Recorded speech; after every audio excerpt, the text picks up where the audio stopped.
आप सुन रहे हैं कार्यक्रम महिला जगत। स्टूडियो से आपके साथ मैं हूँ सोनाली, लेकर हमारा अगला प्रोग्राम जिसका नाम है अनन्या। जब अनन्या की हम बात करते हैं तो ऐसी हस्तियों से आपकी मुलाकात करवाते हैं जो अतुलनीय होती हैं, अद्वितीय होती हैं और दूसरों से बिल्कुल अलग होती है। इसीलिए तो हम उन्हें आमंत्रित करते हैं हमारे स्टूडियोज में और आपकी मुलाकात करवाते हैं। उनकी जर्नी के बारे में बहुत सारी बातें होती हैं और आज जो गेस्ट हमारे साथ स्टूडियो में मौजूद हैं, जिनसे हम बात करने वाले हैं, काम करो ऐसा कि एक पहचान बन जाए, हर कदम ऐसा चलो कि निशान बन जाए। यहाँ जिंदगी तो हर कोई काट लेता है, जिंदगी जियो इस कदर कि मिसाल बन जाए। देश में कानून व्यवस्था की, अमन चैन को बनाए रखने की और साथ ही साथ पुलिस में महिलाओं की जो महत्वपूर्ण भूमिका है उसको लेकर बहुत सारी बातें होने वाली है। तो आज हमारे साथ स्टूडियो में हैं डीसीपी नॉर्थ, जयपुर कमिश्नरेट में आपकी पोस्टिंग है, राशि डोगरा जी। राशि जी, बहुत बहुत स्वागत है आपका हमारे इस कार्यक्रम में। धन्यवाद। राशि जी, जैसे कि मैंने प्रोग्राम की शुरुआत में कहा है, आईपीएस ऑफिसर हैं। सबसे पहला जो सवाल मुझे लगता है बहुत सारे लोग आपसे पूछते होंगे वो ये होगा कि क्या इस प्रोफेशन में आने का सपना बचपन का था या बाद में आपने सोचा? नहीं, मैं तो काफी बाद में एक जगह और प्राइवेट सेक्टर में नौकरी करके इस प्रोफेशन में आई हूँ। लेकिन जब सोच लिया था, मन में ठान लिया था, तब बहुत जज्बा था कि कोई पब्लिक सर्विस में आके इसमें आगे बढ़ना है और जनता के लिए कुछ करना है। जी, जब आपने कहा कि जनता के लिए कुछ करना है, पुलिस का नाम जब भी आता है लोगों में कहीं थोड़ा सा एक डर भी होता है कि किसी कारण से अगर पुलिस स्टेशन जाना पड़ गया, और खासकर अगर महिलाओं की बात करें तो इस क्षेत्र में भेजने से पहले पेरेंट्स के मन में भी कहीं कोई डर होता है, क्योंकि एक तो इस प्रोफेशन में टाइम लिमिट नहीं है, आपका ऑफिस जॉब तो है नहीं कि 9 से 5 की आपकी नौकरी है। तो आप बताइए क्या क्या चैलेंजेस आप फेस करती हैं डे टू डे बेसिस पे? कि ये आपकी बात सही है कि अगर मैं कहूँ कि एक टीचर की नौकरी अगर कोई महिला करती हैं या कोई बैंक की नौकरी करती हैं तो उनके जो ऑफिस आवर्स हैं या वर्किंग आवर्स हैं वो काफी लिमिटेड होते हैं। मेहनत हर नौकरी में होती है, लेकिन हर नौकरी का अपना एक कैरेक्टर होता है, उनकी अलग प्राथमिकताएं होती हैं। लेकिन अगर मैं कहना चाहूंगी कि ऐसे तो डॉक्टर्स भी हैं जिनका कोई टाइम नहीं होता, और हमने अभी कोविड में भी देखा था कि पुलिसकर्मी और डॉक्टर्स ने किस तरह से 24 घंटे काम किया। तो चैलेंजेस तो मुझे हर महिला को जब वो घर से बाहर निकलती है तो कुछ सामाजिक ढांचा ऐसा है कि उसे अपने आप को प्रूव करने के लिए आदमियों से ज्यादा मेहनत भी करनी पड़ती है और अपनी काबिलियत दिखाने के लिए ज्यादा कार्य करना पड़ता है, चाहे वो आप टाइमिंग से ले लें, हार्डवर्क से ले लें। पुलिस की नौकरी एक ऐसी है कि जो ट्रेडिशनली देखा गया है कि मेल डोमिनेटेड रही है। आपको क्रिमिनल्स का भी सामना करना पड़ेगा, आपको कुछ ऐसे असामाजिक तथ्यों से आपका वास्ता पड़ता है कि महिलाएं ट्रेडिशनली इस नौकरी में आना पसंद नहीं करती थी या लोग इन्हें पसंद नहीं करते थे। लेकिन अगर मैं अपने आईपीएस लेवल की बात करूं तो किरण बेदी जी पहली महिला थी जो आज से काफी साल पहले इस नौकरी में आई और उन्होंने अपना काफी नाम बनाया। उनके बारे में सब जानते हैं कि वो किस तरह की हस्ती हैं। उनसे काफी प्रेरणा मिलती है हम सभी को, और हमारे काडर में भी और पूरे देश में भी उनके बाद कई महिला अफसरों ने अपना परचम लहराया है अपने काम में। आज की बात करें तो सरकार की भी नीतियां ऐसी हैं और हमारे समाज में भी सोच में बदलाव आया है कि महिलाएं हर वर्ग में आगे बढ़ रही हैं। जी, और पुलिस में भी काफी महिलाओं का चयन हो रहा है जो कि पुलिस की कार्यशैली को बेहतर बनाने के लिए बहुत ही महत्वपूर्ण है। जी, महिलाओं की जब भी बात आती है तो ये माना जाता है कि महिलाएं भावुक होती हैं, संवेदनशील होती हैं। क्या आपको लगता है कि यही एक वजह है जब महिलाओं की भागीदारी पुलिस सेवा में बढ़ रही है तो बदलाव की बयार चल पड़ी है? जी जरूर। पुलिस के व्यवहार को और संवेदनशील बनाने के लिए और पुलिस के व्यवहार को जन अनुकूल बनाने के लिए महिलाओं का पुलिस फोर्स में आना अत्यंत महत्वपूर्ण था, और इसलिए मैं कहूंगी कि कार्यशैली में बहुत बदलाव आया है। और पुलिस के देखिए जो हमारे पास जो कंप्लेनेंट्स आते हैं, जो परिवादी आते हैं, वो ऐसा तो नहीं है कि खाली मेल ही आएंगे या पुरुष ही आएंगे, महिलाएं भी आती हैं। और अगर उनको थाने में जब वो पीड़ा में आती हैं, उनको कोई महिला दिखती है उनका दुख सुनते हुए या उनके कंप्लेन लेते हुए, तो उनमें एक अलग तरह का आत्मविश्वास आता है और एक ढाढ़स मिलता है उन्हें। जी, पुलिस की अगर भूमिका की बात करें तो आम तौर पर जो एक आम आदमी के मन में छवि होती है कि पुलिस सिर्फ अपराधियों को पकड़ने के लिए है। आप बताइए कि पुलिस की भूमिका जो है वो किन किन क्षेत्रों में बहुत ज्यादा महत्वपूर्ण है और कैसे एक आम आदमी और पुलिस जो है वो सामंजस्य या तालमेल जो है उनका वो बना रहता है? देखिए, पुलिस एक ऐसा विभाग है जिसको हर विभाग का कार्य करना पड़ता है। आज अगर आपके घर में मान लीजिए आपके इलाके में बिजली नहीं आ रही या आपके घर में पानी नहीं आ रहा और कोई धरना कर रहा है तो वहां भी पुलिस खड़ी रहेगी। अगर आपको कोई राजनीतिक रैली निकालनी है तो वहां भी पुलिस खड़ी रहेगी, कोई वीआईपी मूवमेंट है तो वहां भी पुलिस खड़ी रहेगी। किसी भी विभाग का काम है और जनता को कोई शिकायत है किसी विभाग से तो उसमें पुलिस उस काम पे रहती ही है। भारतीय पुलिस तो मैं कहूंगी कि हर तरह का काम करती है। यहाँ पे law and order, crime investigation के अतिरिक्त भी बहुत सारे ऐसे काम होते हैं जो पुलिस को करने पड़ते हैं। जनता के साथ समन्वय बनाते हैं तो बेसिक जो पुलिसिंग का एक कोर पुलिसिंग का ये है कि हमें मुखबिरी मिलती है जनता से, हमारा जनता से संवाद बढ़ता है। तो अगर जनता का उस पुलिस पे विश्वास बढ़ता है तो विश्वास बढ़ने से जनता आपको सूचना देगी, जनता आपको बताएगी कि भाई हमारे इलाके में ये दिक्कतें हैं, तो आप उनको और बेहतर और अच्छे तरीके से उनका निवारण कर पाएंगे। साथ ही जैसे अभी मैं डीसीपी नॉर्थ की पोस्ट में हूँ तो पुलिस में एक कम्युनिटी पुलिसिंग का कंसेप्ट है कि कैसे जनता को पुलिस के साथ जोड़ें ताकि पुलिस की जो नेगेटिव छवि है वो कम हो और जनता को भी पता चले कि पुलिस कितना हार्ड वर्क करती है।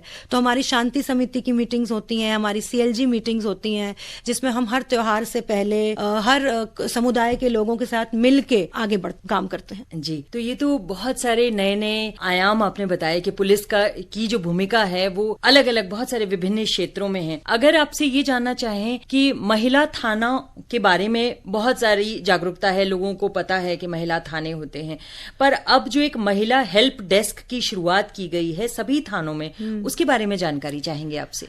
देखिए कि ये पहले जैसे महिला थाना था तो वहां पे डोमेस्टिक डिस्प्यूट्स, पति पत्नी के विवाद, परामर्श केंद्र भी है महिला थानों में जहां पे जब कोई पत्नी कोई लेकर आती है कि उसको अपने ससुराल वालों से या पति पक्ष से कोई दिक्कत है तो पहले एक काउंसलिंग सा सेशन हो जाता है क्योंकि महिला भी नहीं चाहती कि एकदम से उसका परिवार टूट जाए। तो इस तरह महिला थानों में हमारे काउंसलिंग सेंटर्स भी हैं और जब वो काउंसलिंग से बात नहीं बनती तो उनके परिवार के अनुरूप हम उनमें मुकदमे दर्ज करके उनको उस तरह से भी न्याय दिलवाते हैं। हेल्प डेस्क जो थानों में शुरू हुए हैं वो बहुत जरूरी थे क्योंकि अब हमारी पुलिस की एक प्राथमिकता है कि महिला और बच्चों के खिलाफ जो भी अपराध हो रहे हैं उनमें किस तरह से त्वरित अनुसंधान करना और उनको त्वरित न्याय प्रदान करना। तो हेल्प डेस्क जो होता है इसमें ये काफी महिलाएं आती हैं। कुछ समाज ऐसा था कि पहले महिलाएं शर्म करती थी अपनी पीड़ा बताने में, अब जब महिला हेल्प डेस्क खुले हैं तो इनमें महिलाओं और बच्चों का चाइल्ड हेल्प डेस्क भी है जिनमें महिला बच्चे अपने आते हैं, खुल के अपनी बात बता सकते हैं ताकि उनकी कार्रवाई उसी तरह से अच्छी तरीके से हो। जी, महिला हेल्पलाइन नंबर जो है 1091, ये तो मुझे लगता है कि बहुत ज्यादा अवेयरनेस इसको लेकर क्रिएट की गई है और शहरी क्षेत्रों में तो बहुत ज्यादा जागरूकता आई है। हाँ। ग्रामीण क्षेत्रों के बारे में आप क्या कहना चाहेंगी? क्या और भी कोई नंबर है महिलाओं की सहायता के लिए? देखिए, अलग अलग नंबर स्टेट्स के रहते हैं जो स्टेट हेल्पलाइन नंबर्स होते हैं और 1091 नेशनल हेल्पलाइन नंबर्स, ये सारे नंबर्स अवेलेबल हैं। 100 नंबर तो हमारी पुलिस का हर बच्चे को पता है कि अगर आप 100 नंबर पे डायल करेंगे तो वो डायरेक्टली आपको आपके लोकल मतलब कंट्रोल रूम से आपके लोकल पुलिस स्टेशन तक बात पहुंच जाती है और वहां से फिर वो अपने थाने तक आपकी कंप्लेन चली जाती है। तो अगर मान लीजिए किसी कारण से महिला हेल्पलाइन नंबर पे जागरूकता नहीं भी है तो 100 नंबर तो ये सबको पता ही रहता है कि 100 नंबर पे आप डायल करेंगे तो आप पुलिस से संपर्क में आ सकते हैं। और अभी जिस तरह से सरकार थाने बढ़ा रही है, थानों के नंबर बढ़ रहे हैं, चौकियां बढ़ रही हैं और जगह जगह महिला संबंधित इस तरह से एनजीओज हैं और भी गवर्नमेंट ऑर्गेनाइजेशंस हैं जो समाज कल्याण विभाग की हैं जो महिलाओं के साथ काम कर रही हैं, सेल्फ हेल्प ग्रुप्स हैं। तो इनके माध्यम से सभी ग्रामीण महिलाएं हों या शहरी महिलाएं हों, इनसे हम जागरूकता फैलाते हैं कि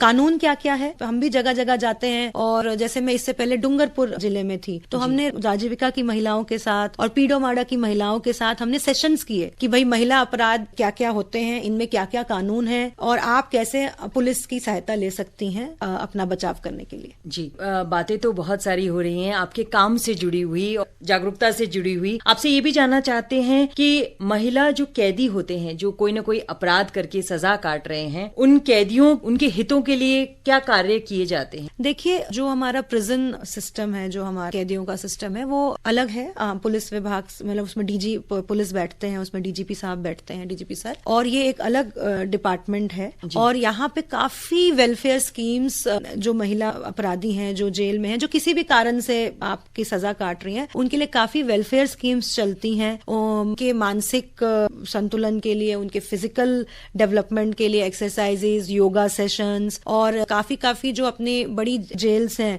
उनमें ये अलग अलग तरह की चीजें बनाते हैं जिनको बाहर मार्केट पे दिया जाता है और फिर उनको वापस उनसे फायदा होता है, आर्थिक सहायता भी मिलती है। और काफी मतलब ये पूरा बहुत डेवलप्ड अपना डिपार्टमेंट है जो कैदियों के लिए, उनके वेलफेयर के लिए काम करता है।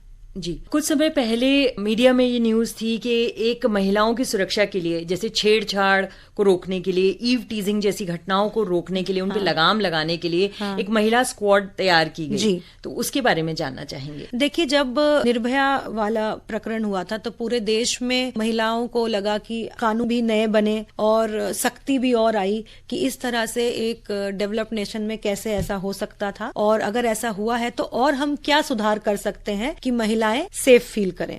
तो उसमें निर्भया फंड भी आया सेंटर से और बहुत सारी स्कीम्स आई, और उनमें से एक पुलिस ने, जो हर आई थिंक पूरी इंडिया में पुलिस ने किया कि निर्भया स्क्वाड नाम देके इनको ये इस तरह से किया गया। देखिए, हमेशा महिला अपराध के खिलाफ सख्त रुख रहा है पुलिस का, लेकिन इन निर्भया स्क्वाड्स को जब आप देखते हैं कि ये कॉलेज में घूम रही है, कॉलेज के शुरू होने के समय, स्कूल्स के शुरू होने के समय या कॉलेज के खत्म होने के समय, जब आप देखते हैं कुछ आवारा किस्म के लड़के जानबूझ के फीमेल्स के आगे पीछे घूमना, महिलाओं को तंग करना, तो जब ये पुलिस की अलग सी वर्दी पहन के अपने गियर में रहती हैं, फुल गियर में, और ये निकलती हैं अपने घरों से महिलाओं की रक्षा करने के लिए, तो इनमें भी एक कॉन्फिडेंस आता है, हमारी पुलिस कर्मियों में भी आता है कि इन लड़कों को तो हम ही डील कर लेंगे। उन महिलाओं में भी आता है कि हमारी सुरक्षा एकदम हम निश्चिंत है और हम अच्छे से पढ़ सकते हैं, उनका काम है पढ़ना, समाज में आगे बढ़ना, और पुलिस अपना दायित्व बखूबी निभा रही है। जी, राशि जी, बहुत सारी चीजें आज आपके माध्यम से जानने को मिल रही हैं। एक और सवाल मुझे लगता है बहुत सारे लोगों के मन में आता होगा कि जो पुलिस की सर्विस है, बहुत सारे चैलेंजेस हैं, और जो इमेज एक बन के आई है, कहीं ना कहीं लोगों के मन में पुलिस के साथ निश्चिंतता तो होती है और कहीं ना कहीं एक फियर भी होता है, कहीं ना कहीं एक नेगेटिव इमेज भी होती है। उसके बारे में क्या कहना चाहेंगी कि इतने सारे अप्स एंड डाउन्स, कोई टाइम लिमिट नहीं है, आप लोग बहुत लगातार निरंतर बहुत घंटों तक काम करते रहते हैं, तो ये सारे चैलेंजेस को आप कैसे फेस करते हैं? देखिए, एक बार आप पुलिस की नौकरी में आ गए हैं तो मैं कहूंगी कि आपको बाकी विभागों से तो कोई कंपैरिजन करना नहीं है। वो हमारा काम बहुत ही अलग है और बहुत चैलेंजिंग है। खाली समय सीमा तो एक अलग चीज हो जाती है। एक तो सबसे पहले हमारी जो कॉलोनियल पुलिस थी, तो उस वजह से हमारी छवि नेगेटिव है कि ये तो कॉलोनियल पुलिस का हम पार्ट है। लेकिन मैं कहना चाहूंगी कि हमारी ट्रेनिंग इतनी अच्छी हो गई है आजकल, हमें इतना सेंसिटाइजेशन कराया जा रहा है हर लेवल पे, अधिकारी से लेके नीचे तबके तक, कांस्टेबल तक, कि हमारा यही प्रयास रहता है कि हम जो हमारा ध्येय है राजस्थान पुलिस का कि अपराधियों में डर और आम जन में विश्वास, तो ये हमारा बेसिक एक प्रिंसिपल है जिसपे हम काम करते हैं। लेकिन होता क्या है कि देखिए, पुलिस भी समाज का एक हिस्सा है। हम भारत में रह के किसी फॉरेन कंट्री की या किसी विदेशी पुलिस की अगर हम तुलना करेंगे तो ये गलत है। जब समाज की कुरीतियां खत्म होंगी तो वही चीज शायद पुलिस में भी और कम हो जाएगी। लेकिन मैं कहना चाहूंगी कि फिर भी हमारी ट्रेनिंग ऐसी होती है, हमारा जो भी अपने जूनियर्स के साथ संवाद होता है उसमें हमारा स्ट्रेस और हमारा पूरा फोकस इसी पे रहता है कि किस तरह से आम जन से आप और कांटेक्ट में आए और आम जन पे आप और विश्वास दिलाएं कि ये पुलिस उनके लिए ही काम कर रही है, उनकी और अमन चैन हम उनके लिए किस तरह बनाए ताकि वो बाकी सब काम अच्छी तरीके से कर सके। राशि डोगरा जी, आज आपने समय निकाला अपने इतने बिजी स्केड्यूल में से और इतनी सारी बातें आपने शेयर की। मुझे लगता है कि बहुत सारे लोगों को बहुत कुछ नया आपके माध्यम से आज सीखने को मिला होगा। चलते चलते क्या एक ऐसी खास बात है जो आप अपने निजी अनुभव से हमारे सभी श्रोताओं के साथ शेयर करना चाहेंगी? देखिए, जैसे कि मैंने पहले कहा कि मैंने कोई प्लान नहीं किया था कि मैं इस सर्विस में आऊंगी, ना ही मुझे पहले इस सर्विस के बारे में ज्यादा पता था, ना रुचि थी एक स्टेज पे। तो मैं सभी, क्योंकि आज मैं इस प्रोग्राम में आई हूँ जो खासकर महिलाओं के लिए है, और खुद भी मैं महसूस करती हूँ कि मुझे इस नौकरी में आने के बाद बहुत सारी अपॉर्चुनिटीज मिली हैं। तो मैं सभी महिलाओं से ये कहना चाहूंगी कि अगर आपके मन में कोई इच्छा है कुछ करने की तो आप पीछे ना हटें, उस पे मेहनत करें, लगन करें। बिल्कुल मैं कह सकती हूँ कि आई एम श्योर कि आप लोग भी अपने सपनों को साकार करेंगी। हर महिला जो ये सुन रही है वो अपनी बच्चियों को पढ़ने का मौका दे, पढ़ने का अवसर दे और तालीम से कभी दूर ना रखे बच्चियों को, जो भी ये सुन रहा है। मेरे ख्याल से अगर हम हर बच्ची को इक्वल अपॉर्चुनिटी देंगे कि वो पढ़े और आगे बढ़े, तो half of the population is working for this country, और हम हाफ पॉपुलेशन का हिस्सा है इस कंट्री के, और हम देश और बहुत आगे निकलेगा। जी, तो बहुत सारी शुभकामनाएं आपको राशि डोगरा जी। आप स्टूडियो में आई, इतनी सारी बातें करने के लिए, हमारे सभी के लिए वक्त निकालने के लिए आपका बहुत बहुत धन्यवाद।